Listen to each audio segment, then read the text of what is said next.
retirement planning, long term care insurance, and choosing a financial advisor that actually has your best interests at heart. These are some of the ways we explore financial health on this week's episode.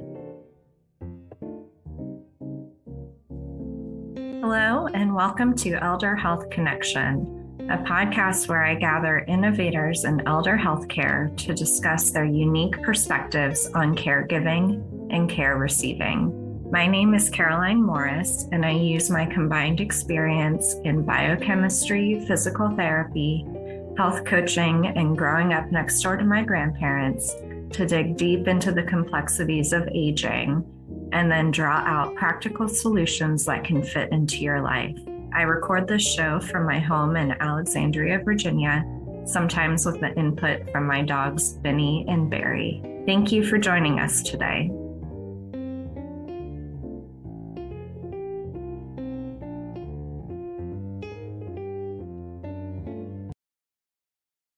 Today we get to know Jason Hamilton, who is a certified financial planner and chartered retirement planning counselor. He is the founder of Keep It Simple Financial Planning, a fee-only, and we'll learn why that's important, registered investment advisor, managing over $40 million in assets for his clients, and he is the head of family financial coaching at his family's nonprofit Ideal, a community development corporation located in East Los Angeles. Jason was just such a delight to talk with. I think you'll hear from the start just how kind he is and how much he cares about spreading this information about financial planning to as many people as possible.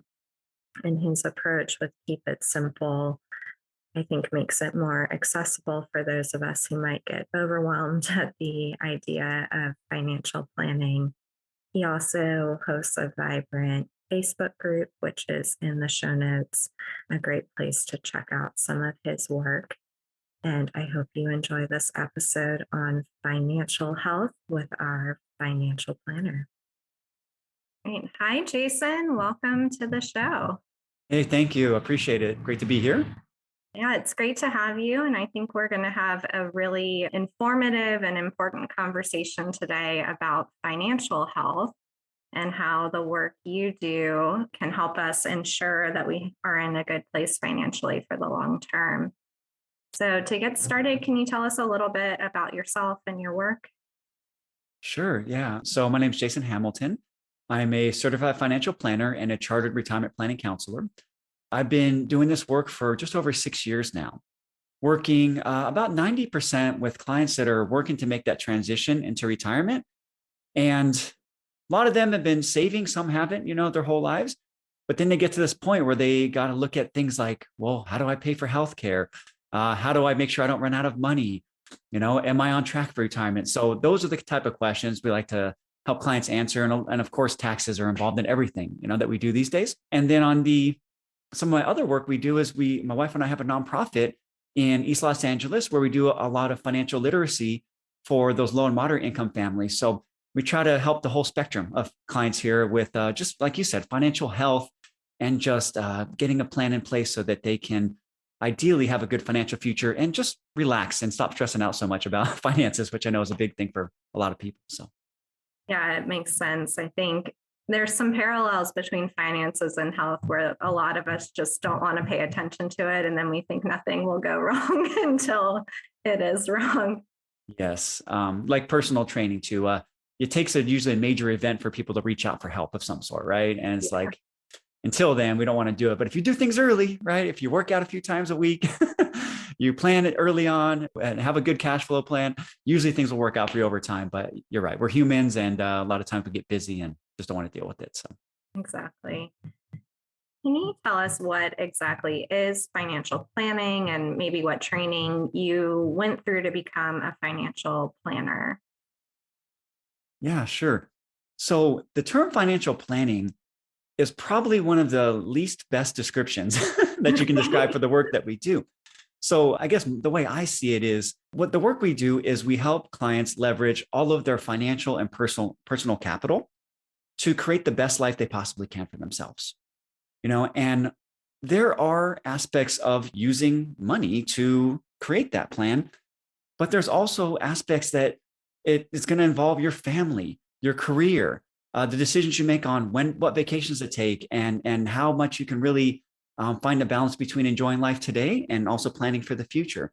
So it is really a utilization of the resources that we have. And we like to look at money not as the goal, but as a tool to live the best life you possibly can. And in the US, unfortunately, I shouldn't say unfortunately, however you want to look at it, it's an economically required thing to have. Here, you got to have money to live. You go to other countries, like I've been to Mexico and Peru in the last couple of years, you can kind of just get by, with a little bit here or there. But in the US, especially states like California, if you're not economically sound, you might end up in a really tough place you don't want to end up at some point. Yeah.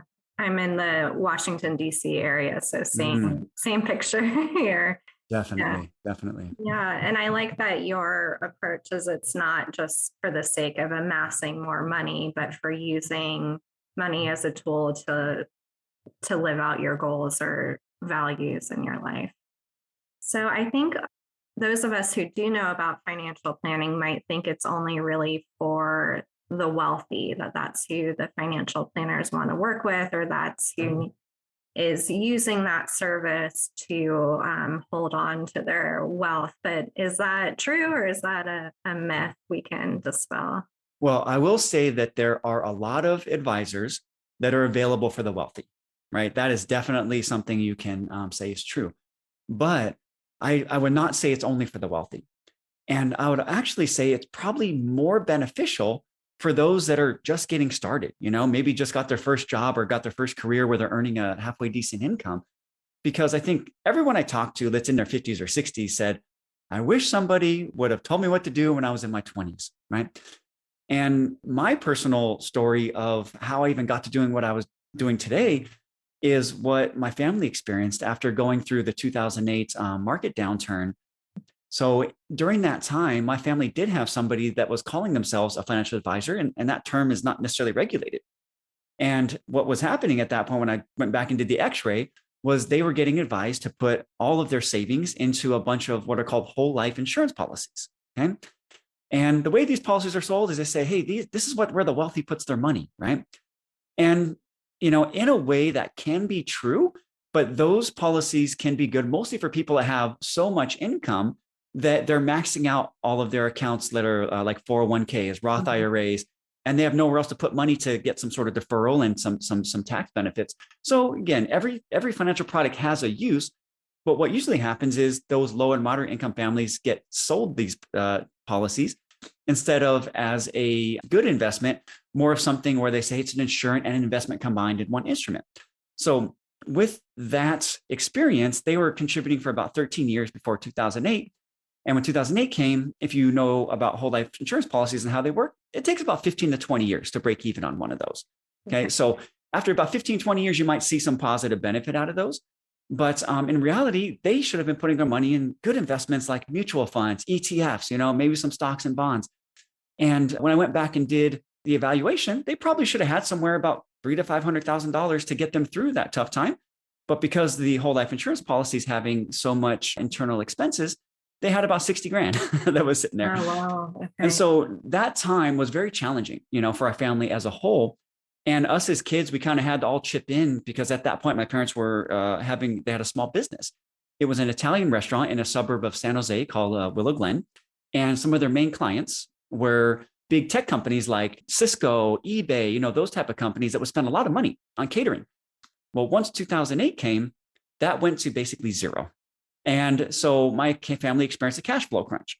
So all that to say is I observed what happened at that point and asked myself, it's like, what happened? How did we get to this situation? Everything was good. We had the house, we had the nice cars, the business was going well. And so I started reading and learning about finances. And what I actually did first was I typed into Google, how do people get wealthy? Right? Really that simple, and I learned about cash flow planning and budgeting and 401ks and IRAs and mutual funds and ETFs. And that led me on a journey to one of our local libraries here in Huntington Beach. They have a really beautiful big library. And I just started reading everything I could, in that particular section. And it was over 100 books by the time I ended up finding out about the career to become a certified financial planner. So you asked the question about how kind of my training and journey. Well, it started as a personal journey trying to figure out, like, how can I not be in this place at 55 like they were? Yeah.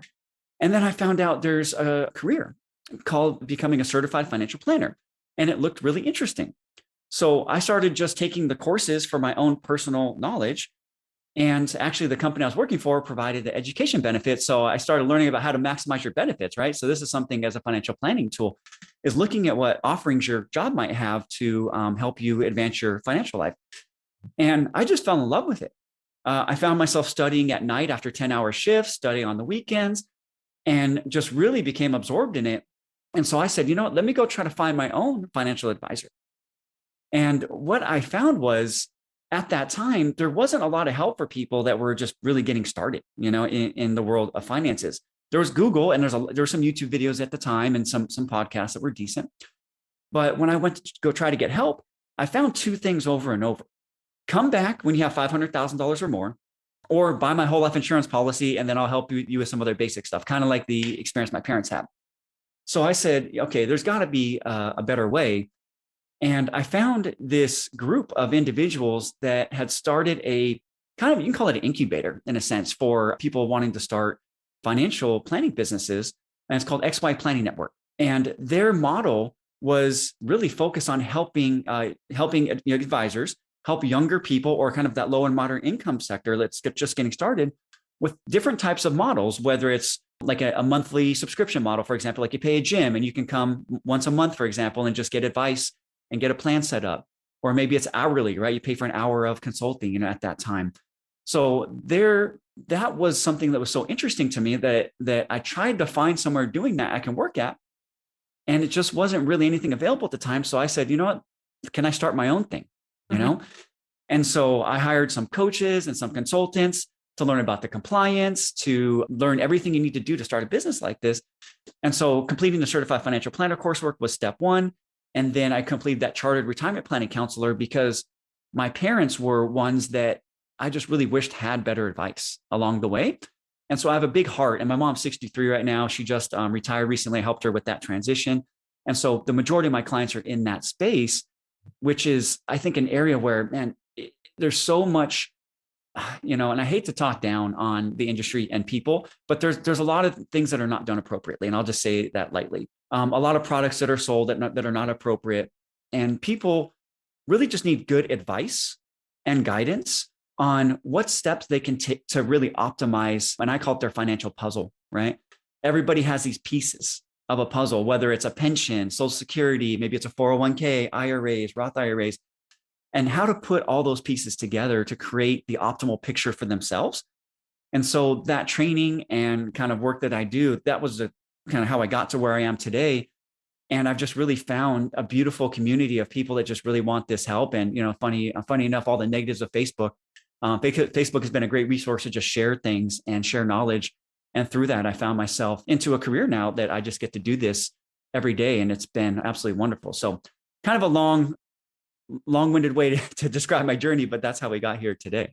Yeah, great. And it sounds like you've really put a lot of effort and passion into making this type of service accessible for anyone who's willing to learn about it and think about their own financial puzzle. Yeah, we do what we can. And if people can't afford our services, we have the nonprofit, and the nonprofit's funded by different places, whether it's banks or foundations. So if they can't afford services, we have somewhere else to send them to get that coaching on more of a pro bono basis as well. Great.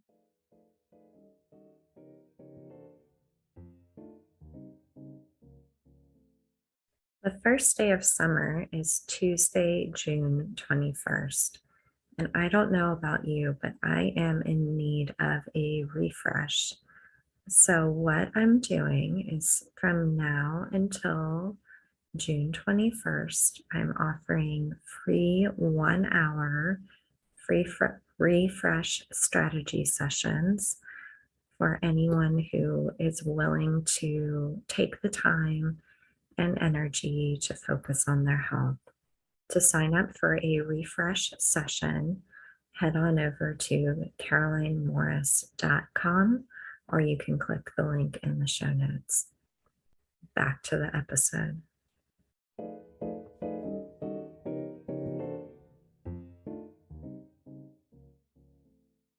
And you mentioned earlier with the nonprofit, the main goal is financial literacy. Can you define that term for us, and maybe what are some of the key components of financial literacy? Yeah, that's a great question. So, how I would define financial literacy. So, I would say understanding what you're doing and why with your finances, right? If you can understand what you're doing, like for example, the simplest thing, if people just did this from day one on their job, if they have a 401k available to them at work, throw 10, 15% of your paycheck before you ever take any money home, right? The day out of college, before you ever experience that income, and do that for 30 years. And that's by far the clients that I work with that have achieved $1 million or more in savings and investments. Honestly, that's 80% of them. That's what they did, 80, maybe 90%. But it's just really knowing where to go and how to get started. And today, the technology and tools with apps even to get you started are good enough, honestly, for most people. But I would just, in simple terms, just knowing what you're doing and why with your all of your financial resources. And I think you've already touched on it, that it's never really too early to begin financial planning. Is it ever too late? Is anyone past the point of hope with figuring out their picture? You know, the average retirement savings, according to some of the recent articles I read, is somewhere about $125,000 to $150,000. Doesn't get far where I live. Yeah, it's not going to get you far in most areas of the country. So, is it ever too late? No, because whether you have nothing or you have $5 million, I believe everybody needs to have a plan of how to optimize wherever they're at. And there are plenty of clients I work with that live off Social Security, and that's all they need because they bought a home, 30 years ago, paid it off, and they've lived very simple and frugal lifestyles. But I can imagine that there's quite a few people in our country that really feel like they might be hopeless at this point and they don't know what to do and they might be scared and just not sure how things are going to work out. And so they end up adopting what I call the Ostrich Syndrome, where they just want to put their head in the sand and just not deal with it. And I think that's probably the worst thing you can do. So no, I don't think it's too late, but I do think you really need to get with somebody that is going to give you advice, not try to really sell you a product. And certified financial planners are kind of a good, solid place to start. But there are other resources if you really can't afford something like that. So, but never too late. Yeah, I think the ostrich syndrome we can all resonate with at some point in our lives, whether it's with finances or other things we don't want to pay attention to. Yeah, we've all been there. Do your clients tell you what some of their barriers are as to why they're sticking their head in the sand? Like, are there common themes of what they're afraid of for seeking help? Yeah, it's a great question. I would say the number one overarching theme is overwhelm. It's just a lot to deal with. And to be honest, I think the system we have in the US is actually a really good system, but you have to understand how to use it. I spent time in other countries talking with people that actually have been to the US and been over there. And like Italy, for example, I was over there for our honeymoon, and you learn how their system works. And it's just really not good comparatively the options that we have here. Same thing in Mexico or Peru, where I spent a decent amount of time. So the overwhelm part comes in because it's like, okay, I have this money, right, that I saved my whole life. And I just kind of put it in my 401k and I just did whatever the 401k company told me to do. And now I'm here at retirement. And now I have to provide somehow, like create my own paycheck in a sense, right? Create this own income. And then I have to deal with Social Security. So when do I take Social Security? You can take it as early as 62 or as late as 70 or somewhere in the middle. How do I optimize that? My wife and I both work. We both have Social Security. So let's double the complication there. When do each of us take that? Maybe people have pensions. Maybe they're going to retirement and they still have debt of some sort between a home mortgage, a car, maybe even credit cards. There's a lot of decisions that need to be made. And one of our discussions prior to this call was like things like healthcare and long-term care. How do you plan for such a big unknown in the future when it's just like, who knows what's going to happen in 20 or 30 years? And to be honest, I used to joke about this 5 years ago when I first started. But right now, we might actually have robots that can come in and take in a significant effort of what we would normally have to pay somebody to come to our home for if you're on a very light long-term care type of situation. So I think it's overwhelm of just all the things they need to think about when it just becomes something that's just like they freeze, and just like, I don't want to do anything and end up doing nothing at the end of the day. So we call that analysis paralysis sometimes. So Yeah, I would say it's simply overwhelm. that makes sense. And I know one of the things for me that's kind of strange and overwhelming when I do play around with my 401k website is it asks you how long you think you're going to live. It's like, I Right. hope I live a long time, but we don't know. And I have seen some people kind of outlive their savings as well because they didn't expect to make it well into their 90s, things like that. Yeah. And I think there's two sides to that coin. If some people get so nervous about spending early because they don't know how long they're going to live, is that there's a ton of people that are getting to older age and they have way more than they expected to have.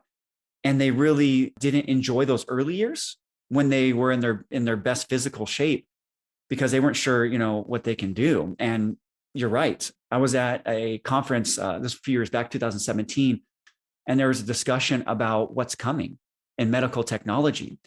Things like 3D printed organs, gene editing, CRISPR, artificial intelligence, being able to create specific drugs that can target specific things in your body for all for a reasonable cost over the next 5 to 10 years. So what they were saying is back in 2017, if your clients are alive 10 to 15 years from now, you could probably add a year of life expectancy on the back end for every year they live beyond that because of the advances that are coming in medical technology. So what the expectation is, 110 or 120 years old is going to be like relatively normal coming in the next 2 or 3 decades. So is it really reasonable to expect you can work for 30 years and then fund yourself financially for 60 more? I mean, these are real big questions that are happening right now in the space. And we don't know, obviously, how all this stuff can work out. But this is where you have to have that annual planning, right? To check in, where are things at? Are you on track, off track? Do you need to, can you increase spending or decrease spending? And this is where kind of the work that we do comes in, to help clients with these questions, because it's not a one and done thing. Like you don't know how long you're going to live. People get things that happen to them instantly. And then 6 months later, they have a huge medical problem. Mm-hmm. But I do have clients with parents that are 103 and still driving to the store on a weekly basis to go get their groceries, right? And everything's still going well. So it is a big question, but we just have to find the balance is how I look at it. So how would some of those conversations go when you're trying to start a retirement plan or refine one annually? What types of things do you look at? How does the conversation go? So the name of my firm is Keep It Simple Financial Planning, right? Love it. So Yeah. if you look at the subject matter areas, right? And before I understood my own marketing, because I started with the beginning with wanting to keep things simple because I know how much better that is when it comes for people absorbing information. I come from an engineering background, so I can nerd out. I love to nerd out on numbers and just go down the rabbit hole. And I one time created a thing because people were saying, well, what do you do? And I said, let me create this little schematic. And it was like 50 boxes of like all these different things that we can do, right? So where I've come now today with some of the knowledge and hopefully wisdom, over this time, is just to start with simple questions like, what do you want your life to look like in this next stage? Right? Do you want to just live a real simple life where, you're living off a little bit more in your Social Security, for example? Do you want to have 5 or 10 years where you really have these blowout vacations and you take your family on all these beautiful trips that you never could, because you're working possibly, right? A lot of people I'm seeing now are wanting to do like a staged retirement where they don't want to stop working at 62 or 63, but financially they probably could if they live to 85 or 90. But they're now moving into areas where they're moving into passion projects, where it's like a part-time retirement where they might work 3 or 6 months a year or just a few hours, a week, 5, 10, 15 hours, but they're doing something that can generate income that brings them joy and purpose. And, back in when Social Security was created, you're only expected to live like a year or two after because of the harsh conditions, of these factory work when this was all started. people are living 30 years beyond Social Security. And this is where the pressure on that Social Security is coming from. We can talk about, if I think that's going to go away or not, which I don't. But these are things now where if you can bring in a couple $1,000s a month and you're not having to touch your retirement accounts and you can let those grow, well, then not only do you get the benefit of the active mental work each day, physical work, but also you can technically, stretch your retirement frame out a lot longer and probably retire earlier. This is a big thing. A lot of people, if they work part-time for a few years, could retire in their mid 50s to late 50s versus waiting till 70, but they don't know that because they have the Ostrich Syndrome and they never really work through creating a plan. So these are the type of things where it's like, I want to start first with, what is your ultimate vision? What is your goal for yourself? What do you want this next stage to be? And then my job, the way I see it, is to take the knowledge and expertise I have to optimize the resources, to help you create that retirement puzzle, to get those pieces fitting together perfectly so that you can get the maximum impact. You can say the best bang for your buck, out of everything that you have going there.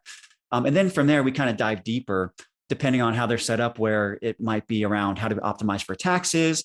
Do we optimize for your legacy? Like, do you want to leave money behind for your kids? Which there's this whole thing in our industry saying there's going to be this huge wealth transfer, but like the far majority of people I speak to say, you know what, if there's anything left over, they can have it, but my goal is to spend the money. Oh, really? So yeah, I mean, it's when you talk to people versus some of the research you see, it's interesting. But my goal is to help you tailor that journey and to just be that guide that shows you, hey, here's path A. This is what it might look like. Here's path B. Here's how we can optimize to get you the best overall situation with your current available resources. Yeah, that makes sense. And it sounds, even just you talking about it, I started to relax a little bit. It sounds like a very kind of freeing way to approach financial talk, of exploring different options, seeing what feels best for you and how you want your life to look like in the next few years. Yeah, I mean, and I think this is a different way to approach it versus the old school, which there's a lot of this mentality still by the general public that this world is about selling a product. And it used to be, by the way, it used to be about attaching your whatever if you had $5,000 or $10,000, you want to get started. Okay, well, what mutual fund do we sell you? Or if you want to get an income stream, what annuity do we sell you? Or what it was a transaction, right? Now it's more of a journey. And it's more of it's not a product, it's a process, right? It's a long time, a long road you need to go down. And my goal is to hop in and just make sure you stay on track and you don't end up with a big red light somewhere that you have to now change your whole lifestyle. It's about micro adjustments over time. So totally different than what it used to be. Great. Yeah, that's so refreshing to hear, especially for those of us who don't have a great working knowledge of what a mutual fund is, what an annuity is, to then be presented with, you need to buy this. And it's like, do I really need to buy this? I don't know, but your approach of kind of guiding and coaching your clients, I could see as being much more effective. So let's talk a little bit about healthcare costs and medical bills. Do you have any suggestions or strategies if someone maybe already has a chronic condition, or just some of the inevitabilities of life? If we know most healthcare spending happens in the last year of life, things along those lines, of what you would suggest. I guess it would depend on the level there, right? But, and again, if you're on Medicare too, or prior to Medicare, because these are all things that come into place. Because Medicare overall actually is a pretty good program. It's actually expected to run out of funding prior to Social Security, but nobody talks about that. But overall, it's a pretty good program. So I really want to make sure people took advantage of everything they could there and got the right Medicare and supplements, because some people may need drugs, for example, and those drugs can be quite expensive, if that is something that they have to be on. But that's just such a big question. I have to know, okay, well, what are you dealing with? Do you have a year left to live? Are we looking at 10 years? Yeah, I mean, it's just, if it's draining your accounts, for example, then you may want to speak to an elder care attorney to help you optimize your financial resources so that you could take more of a benefit of things like Medicaid potentially, or other resources that might come up. Like in California, we have additional supplemental healthcare that adds on top of Medicare. So you might have Medicare, which right now is not that cheap. It went up quite a bit this last year, about $175, I think, for Part A, and then another forget the number, 60, 80 for Part B could be quite expensive. Excuse me, Part A is free, Part B is 175, and then your Part D might be another 69 or 70. So people are paying over $200, for Medicare. In California, they'll give you a supplemental that goes on top of that that will help reduce the cost and also cover things like drug costs on top of that. So I'd say you want to go to whatever local resources you have and look at your state and see what the options are, or potentially consider moving to a state that's more friendly that might be able to provide you with more if you are in that situation. So that's I'd have to know a little bit more about the specifics on how to guide that one. Got it. And just to clarify, Medicare Part A is the hospital insurance, inpatient insurance, Part B is outpatient, and Part D is pharmacy benefit. Basically, yeah. Mm-hmm. The scoping overview there. Yes. And I think to your point about the supplement is Part B usually only covers 80% of the cost, at least in the therapy world, that's what's covered. So not everyone realizes that Medicare doesn't cover 100% of the bills. Well, a lot of people think it covers long-term care as well, which it doesn't, right? So that's another big one. That's a big kind of, I don't know what you want to call it, myth, in that field, is they think they're going to be covered and then people aren't with that. So that's a tough one.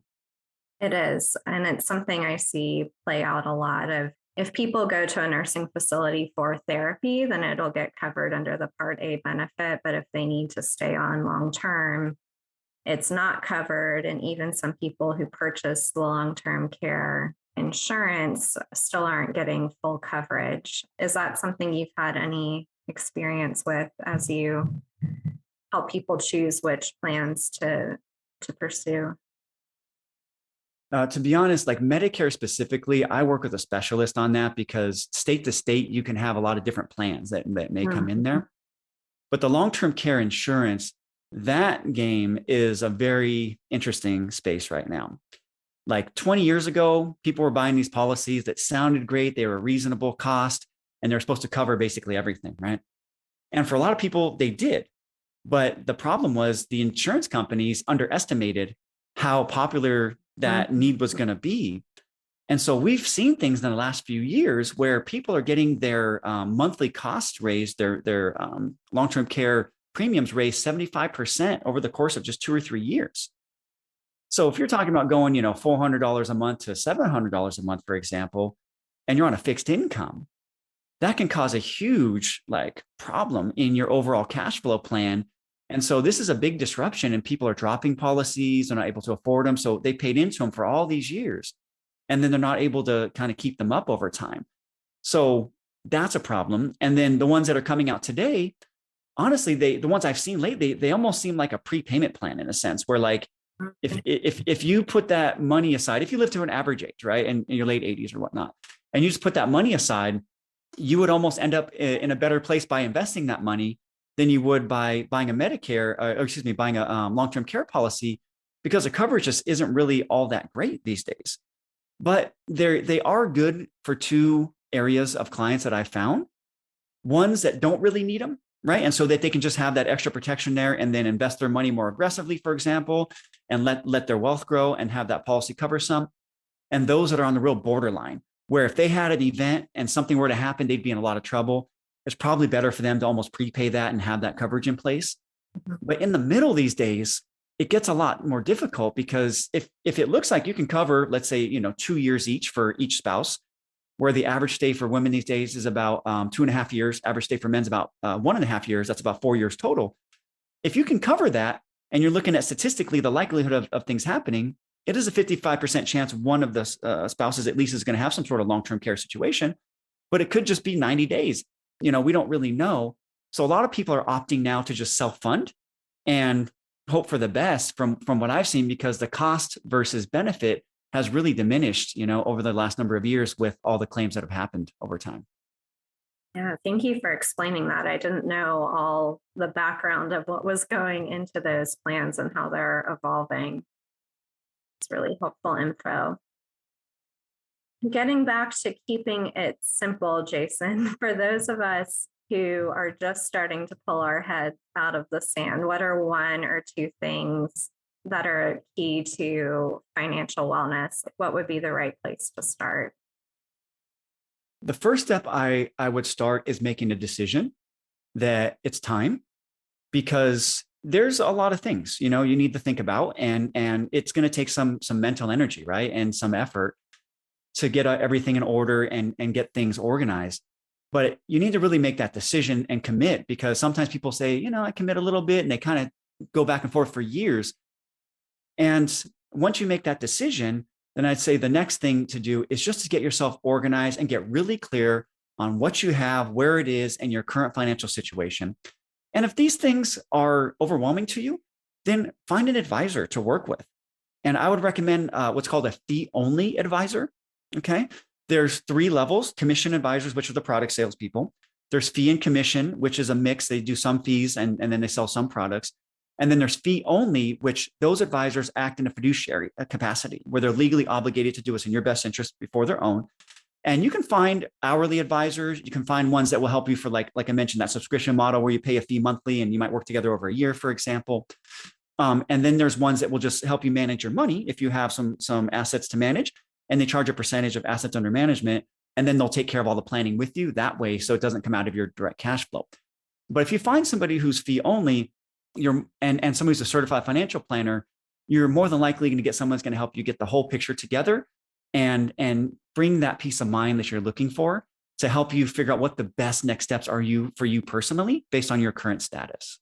Great. And will they advertise that they're fee only, or is that something you have to ask? I would ask. Generally, they will advertise, but honestly, the industry is a little murky. Well, they'll say like fee based, right? Okay. Fee based is fee and commission. Okay. Okay, So good to know. yeah, a lot of the quote unquote salespeople, the annuity salespeople, the insurance salespeople will call themselves fee based, and people get that. That's very tricky terminology. But fee only is very specific. So fee only advisors will generally definitely advertise that, because that's very specific terminology that outside the industry you don't really know, but if you're inside, you know very clearly what that means. And it's very strict guidelines there. You could also look at organizations like NAPFA, National Association of Personal Financial Advisors. That is a fee-only organization. The Garrett Planning Network, that one's good for hourly help if you want just a kind of couple hours of help. And then XY Planning Network is good. They have people that do younger people, but also older folks too that are closer to retirement. But those 3 networks will really get you somebody that is generally going to be working in your best interest on a fee-only basis. Excellent. And I'll put those links in the show notes for people to check out. All right. Thank you for those resources. Jason, if you had to give any summary statements or parting words of wisdom, what do you think is the biggest takeaway that you want people to leave with? Yeah, one big thing for me is that my hope is that people will just be comfortable to take the first step to start working on their finances, because there is so much abundance and there's so much help available. But folks just really want to wait until it might be too late. And if you can start addressing any sort of financial gaps early, you're going to have so much of a better experience later in life. And if you're already getting towards that retirement, time is ticking. And the earlier you get things in place, the better you're going to feel, the more relaxed you're going to feel. And that's going to bring not only financial health into your life, but probably some mental health and some physical health, because that stress reduction is just so evident when I see a client that gets a plan in place, how they're able to just be calm, know what the next step is they need to take, and to get ready to not only expand into that next stage, but anytime they think about hiding, they say, no, I'm going to step out of that and into taking control of my finances and being confident with this next step with my life. Yeah, very beautifully said. It reminds me of the saying of the best time to plant a tree is 20 years ago, and the second best time is today. So if people want to take their first step through some of your work or your company's foundations, what's the best place for them to find you? Yeah, I'll give you a couple of resources. So we have a wonderful Facebook group. It's completely free. It's called Your Retirement Coach. And in there, we're about somewhere around 20,000 people in there that are planning for retirement together. And there's about maybe 200 workshops at this point that I've done on different retirement subjects, financial subjects. And there are hundreds, if not thousands, of engaged people that are happy to help you answer questions, give you insights. And there's just, I don't know how many posts. It's got to be, hundreds of thousands at this point of questions that you probably have that I've answered, that others have answered, that you can search through to really help you hone in on your financial journey. And then if you want help beyond that, then obviously we offer services, and you can find our firm at keepitsimplefinancial.com. And there on our website, you're going to find our contact form. There's some things you can download, a lot of blogs and other videos there you can watch. But that Facebook group, I think, is a really good place to start. And once you're ready to take that next step and get some actual help, then our website would be the next step to go. Great. Excellent. Yeah, that Facebook community sounds like a living library of real life questions and answers to get started. Absolutely. And we have low asset people, high asset people all across the board. So it is in these days, which is tough to find, a politic free. We try to keep all the garbage out of there with politics, obviously as much as we can, because taxes are somewhat involved in that. Very positive, high energy, high vibe environment. I do not allow a lot of negativity in there. I don't allow complaining. We want people to feel good when they're joining that after they fight the battle of whatever else is on their personal Facebook page to get there. So we would love to have anybody join. So all you have to do is just click to join. There's a couple questions to fill out to make sure you're not a spam bot. And then we'll be happy to add you to that. Great. Thank you. And thank you so much for taking the time today to help us improve our own financial literacy and give us some actionable steps to making a better plan and ultimately life for ourselves. It's absolutely my pleasure. And it was great to chat with you. Really good questions today. Really hoping folks can start now. Maybe this gives them the motivation to take that first step. Great. Thank you, Jason. Thanks, Carolyn. This podcast is provided for informational purposes only and does not create a provider-patient relationship between us.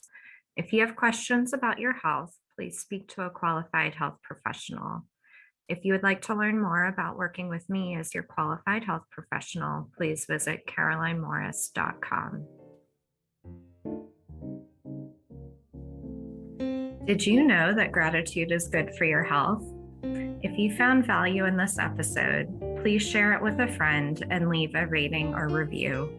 To keep the connection going, subscribe to Elder Health Connection on your favorite podcast player to get immediate access to upcoming episodes. Thank you for listening. With love and gratitude, Caroline.